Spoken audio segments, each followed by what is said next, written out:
Jelang setahun COVID-19 di Indonesia, angka penderitanya justru terus bertambah. Harapan untuk beraktivitas tanpa syarat sepertinya masih dalam angan-angan.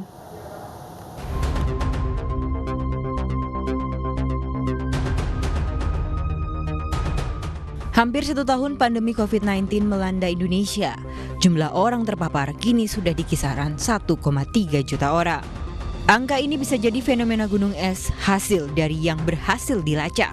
Pasalnya pemerintah pun mengakui jumlah pelacakan kontak di Indonesia sangat minim dan jumlahnya tidak sebanding dengan jumlah penduduk Indonesia.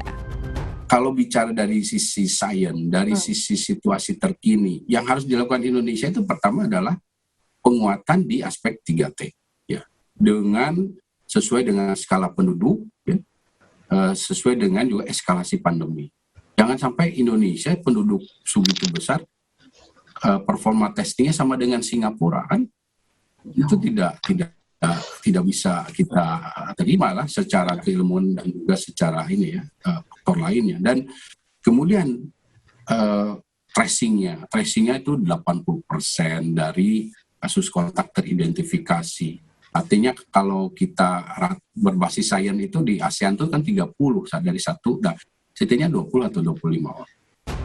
Jubir Satgas COVID-19 menilai 3T menjadi salah satu tantangan yang harus dihadapi di Indonesia. Tak hanya sumber daya manusia, tetapi minimnya laboratorium di Indonesia juga menjadi salah satu fokus pemerintah dalam melakukan 3T. Selama pandemi, Kementerian Kesehatan hanya memiliki laboratorium yang memenuhi standar kesehatan sebanyak 510 yang mampu menguji tes PCR. Jumlah ini pun dinilai masih kurang. Proses itu sendiri itu tantangan yang besar di Indonesia. Maka dari itu protokol 3M itu penting supaya kontaknya juga berkurang. Sehingga tracingnya juga nggak harus seluruhnya di tracing. Karena kontak erat dengan siapa yang positif, laboratoriumnya saja kan konfirmasinya waktu sekarang sudah tinggal 1 hari di kota-kota besar, 1 hari kita sudah bisa dapat hasilnya. Sebelumnya berhari-hari kita baru dapat hasilnya. Kontaknya sudah terjadi sekian hari, kali sekian kontak sehari. Maka kemungkinan loss-nya itu besar. Itu yang jadi masalah.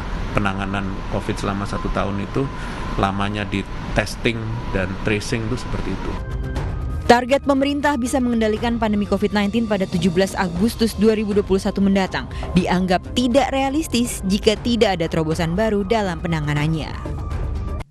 Di 2021 saja belum selesai. Jadi dalam estimasi terakhir saya setidaknya ya 2024, 2 atau 3 tahun lagi ya dari saat ini, 2 atau 3 tahun lagi. Dan itu yang harus kita pahami, ini bukan masalah waktu, tapi dalam rentang waktu, jangankan 1 tahun, 1 bulan ketika situasi terburuk itu terjadi, karena saat ini belum situasi terburuk.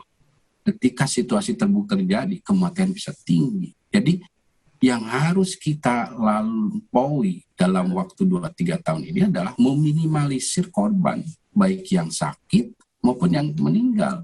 Jadi bukan bicara yang meninggal saja, tapi yang sakit. Karena sekali lagi, kita ini belum tahu apa efek jangka panjang dari orang yang terinfeksi COVID-19. Jadi itu yang harus dicapai. Tentunya dibutuhkan peran masyarakat dalam memerangi COVID-19. Salah satunya tidak hanya menjalankan 3M, melainkan 5M.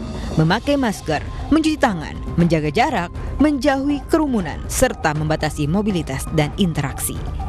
Tim Liputan iNews melaporkan.